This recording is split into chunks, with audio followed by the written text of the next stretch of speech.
A reading from the Holy Gospel according to Luke. Glory to you, O Lord. Tax collectors and sinners were all drawing near to listen to Jesus, but the Pharisees and scribes began to complain. This man welcomes sinners and eats with them. So he addressed this parable to them. What man among you, having 100 sheep and losing one of them, would not leave the 99 in the desert and go after the lost one until he finds it? And when he does find it, he sets it on his shoulders with great joy, and upon his arrival home calls together his friends and neighbors and says to them, "Rejoice with me, I have found my lost sheep." I tell you, in just the same way, there will be more joy in heaven over one sinner who repents than over 99 righteous people who have no need of repentance.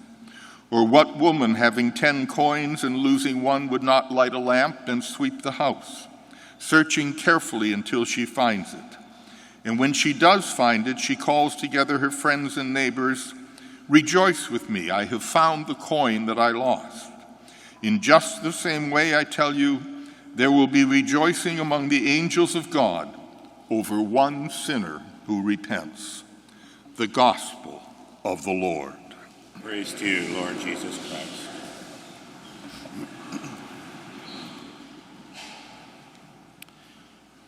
The most powerful sentence in today's reading gets lost on us. It's in the middle of that psalm where the psalmist is praying, "A clean heart create for me, O God, and a steadfast spirit renew within me." But if you're about to make that your prayer, be forewarned. First of all, it is an indication that you feel your heart is not clean, that you do not have a steadfast spirit within you. And if God chooses to answer your prayer, be prepared. We encountered Moses in the first reading, and look what God did to him. We encountered Paul in the second reading, and look what God did to him. He completely took their lives in a different direction, and that's the risk we take in making this prayer. Secondly, Jesus tells us the parable about the shepherd. Shepherd was a very popular image at that time because it always represented God the Father, and most of these peoples were sheep herders and shepherds. But when he proposes that he will leave the 99 in the desert to go look for one of them, they all know he's out of his mind. Because if you leave the sheep alone without a dog or a shepherd, they're going to wander every which way. And by the time you return with the lost one, you would have lost 25 or 30 more sheep. So they knew that he didn't know what he was talking about.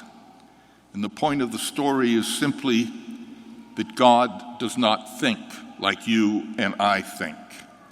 And that is why we utter this prayer today, that he might create a clean heart in us and a steadfast spirit, that we might begin to think more like he can think. And I can tell you that in almost 50 years of priesthood, the most joyful moments I have experienced is when someone who's been separated from the faith for 20, 30, 40 years suddenly returns. You've never seen such joy in an individual human being. I can't imagine what the joy must be